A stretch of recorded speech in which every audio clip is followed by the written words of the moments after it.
What's going on, guys? Watomar Melon here today. Merry Christmas to everybody who celebrates. I'm recording this on Christmas Eve, almost Christmas Day. It's in the nighttime. But before we begin, I just wanted to talk briefly, shout out my second channel. I have a CGC return of modern Yu-Gi-Oh! And Pokemon cards. You can check it out there. So if that stuff interests you, make sure to check that out. But the rest that I'm going to be showing off are cards from my recent pickups. Really awesome cards over the past couple of months that I've been able to pick up, and I just wanted to show them off in a video. As always, make sure to like and subscribe, all that sort of stuff. Click the links in the description. But there is some stuff to talk about because if you guys have been living under a rock, they recently announced 25th anniversary reprints of a lot of the classic Duel Monsters sets. So they've got Legend of Blue Eyes, they're reprinting as a booster box.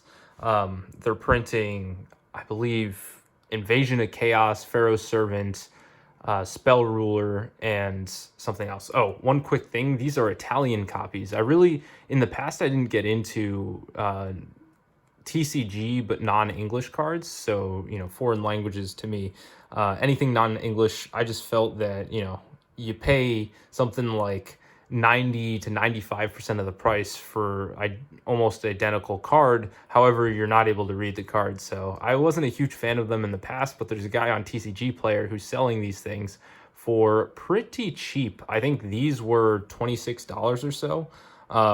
And he has, or I also ordered one English near mint copy, and that was closer to 40. So there's a huge discount on these. And if you guys can't tell, there's a significant amount of foil bleed. Like the light goes down all the way throughout the card. Looks incredible. I really love these things, and Euro prints are often a pleasure to pick up. However, I'm looking for someone who's in the EU who would be able to middleman some trades, or not trades, but some pickups from sites like Card Market, etc. So I am on the prowl looking for someone like that. So if you are someone who could do that, just let me know.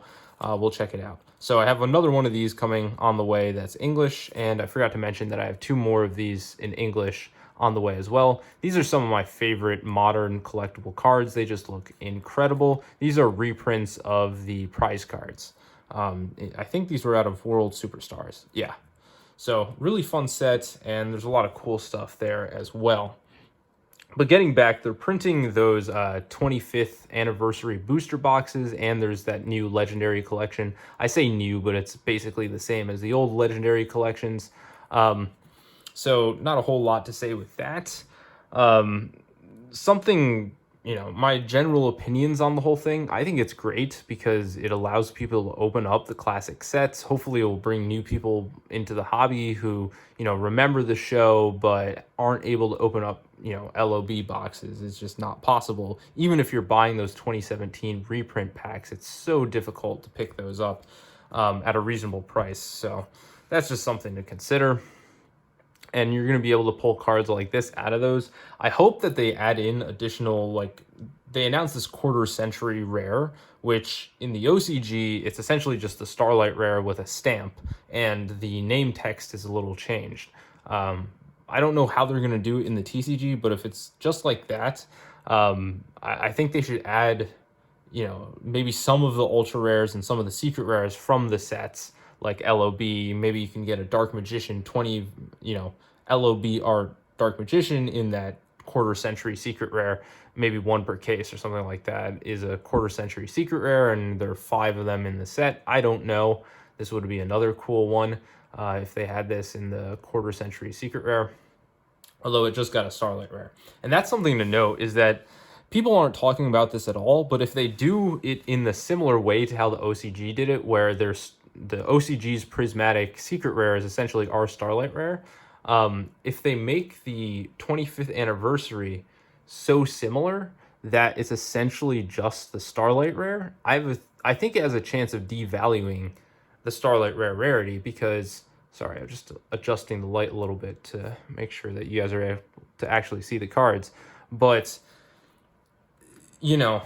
if it's the same thing, people are not going to be flocking to the Starlight rare as they have been, especially if you can pull one of them as a promo, an iconic card like an Egyptian God card or Blue Eyes, Red Eyes, or Dark Magician out of this legendary collection set for $30, and you're also getting packs. I mean, I just can't see how that goes well for Starlight Rares if these are in fact how they do them in the same way that the OCG did them. No reason to believe that they are. Well, I mean, not no reason, but there's no indication to believe that they are doing it like that. But it's something to, keep track of. But going back to the booster boxes, I think it's great. I opened up Ghost from the Past 2, had a ton of, with one of my friends who doesn't collect, doesn't play the game, but he remembers the show and he used to play it back, many, many years ago. And we had a ton of fun opening up those boxes, even though, I paid a ton of money for it relative to what they are now. I don't really care because it was more about opening up the boxes, having that experience with one of my friends. And so, I don't regret it at all. And I imagine that's what these boxes are going to be like, where, I don't know, pulling those Ghost Rares, we pulled 2 Cyber Dragons, a Dark Arm Dragon, and a Winged Dragon of Raw Sphere Mode. These are all cards, with the exception of Sphere Mode, that he had seen before. And to see them in Ghost Rare, it was very exciting for him. And I think they can sort of recreate that magic with a reprint of LOB or these other sets. So let me know what you guys think. I did a poll, and it seems like most people seem to agree with me that this is a good thing. But, who knows? The second question that people always ask about stuff like this is something like this investable? And I belong to a password protected marketplace. It's not really a distribution site, but I don't have to pay sales tax on it, stuff like that, because it's meant for resale. And they specifically said that you really need to be careful with this stuff, because Konami told them that they are printing to order. They're printing to demand. And Konami expects the demand to be huge. They didn't say that Konami expects the demand to be huge. At least Konami didn't tell them that, but I imagine Konami knows. They're not that dumb. They know that people are going to be buying this stuff like hotcakes, right? And because of that, you have to be careful, because with Yu-Gi-Oh! Investing, they are printing to demand. So you're guessing the difference between supply and demand. You're not just guessing how good of a set is it going to be, how much demand is there going to be. Because Konami is doing that calculation where they're trying to print as much supply as they anticipate demand. So if Konami is printing this stuff into the ground, you better believe that there's going to be so much of this out there. And it's just hard for it to appreciate when Konami prints it into the ground. I mean, see something like Ghost from the Past 2. Say what you want about modern Ghost Rares, but that lineup was stacked. And people believe the hype in the beginning. This stuff on pre-orders was pretty expensive. I think it got close to the MSRP, maybe going over the MSRP. Because they announced one of the most stacked lineups of chase cards ever, if not the most stacked lineup of chase cards ever. Look at this full foil bleed Mirror Force. Very, very beautiful card. But they announced that, and the prices went up a ton. It just so happened that in the end, they printed so much of it that this thing still is, way, way, way down from where pre-sale prices were. This stuff is like $60 for a 5-box display. It's insane. People are just willing to ship this out because they over-leverage themselves on Ghost from the Past 2. And that's despite the fact that people are opening this stuff up. It's not that people don't want this stuff. Contrary to the belief that you'll see online, just look at the sales rates on something like TCG Player, on how many of these things are selling relative to other sets. People still want to open this stuff up. It's just there's so damn much of it out there that the price can't go up because there's just too much. These are all MRL Toon Worlds, non sequitur, but notice that the middle one says Spell Card despite being an MRL card. I forget the exact history behind this. I don't know if this means that this is a Euro print or if it's out of one of the tin sets, but that's just something I thought I would note. For those who have seen my other videos before, I'm trying to collect a lot of this stuff in Unlimited, like this vintage original 2002, 2004 era printings in Unlimited, because it's just so much cheaper than getting it in first edition, and you still get that classic foiling to the cards. But going on, I would only buy as much of this stuff as you're willing to open. Like, I could foresee this stuff being, $50 a booster box down the road. case in point, just look at something like Korean products. Those boxes are 25 bucks, years after they were re-released because they just printed it into the ground. Here are the ultimate rares. I'm trying to pick up play sets of Jack's Knight, King's Knight, and Queen's Knight ultimate rare. The other ones haven't come in yet. I only have this one Jack's Knight, but I did want to make a video talking about everything. And so, this is all stuff that you just gotta be careful about before you start buying stuff.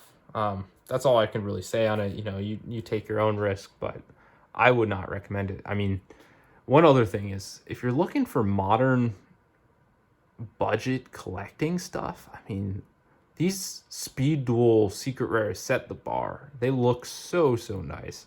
This Bulbaman made it cost me like $1.50. Really did not cost much. And then I'll end it out showing you guys some of the pennies that I paid for. Here are the Crystal Beasts out of Battles of Legend Crystal Revenge. Something to note is that this is the highest rarity full set that you can get. These two cards, Sapphire Pegasus and Topaz Tiger, have been printed in Ultimate Rare.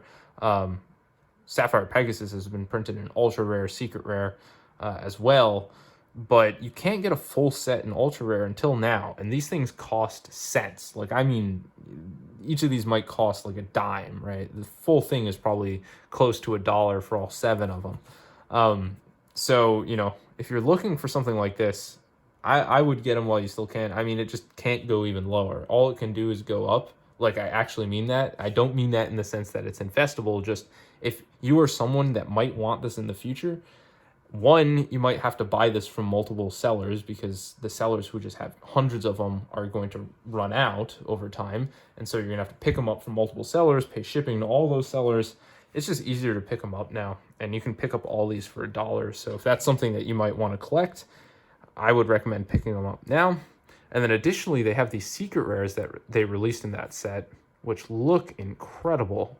I mean, look at the foiling on these things. They foiled the gem behind them. I love Crystal Beasts, and seeing these, really got me excited. I bought a ton of each of these things, not really to invest at all, but I have a binder page of these things. I mean, they just look so incredible. But let me know what you guys think. Just a rambling commentary. It might not have made sense if you made it to this part in the video. I was actually in the ER yesterday because I slipped on ice, hit my head, was knocked out. So I was concussed. I'm still concussed, I guess, technically. So might not have made any sense. If it didn't, then so be it. But hopefully you guys did enjoy. It's been your boy, Watermelon, and peace out.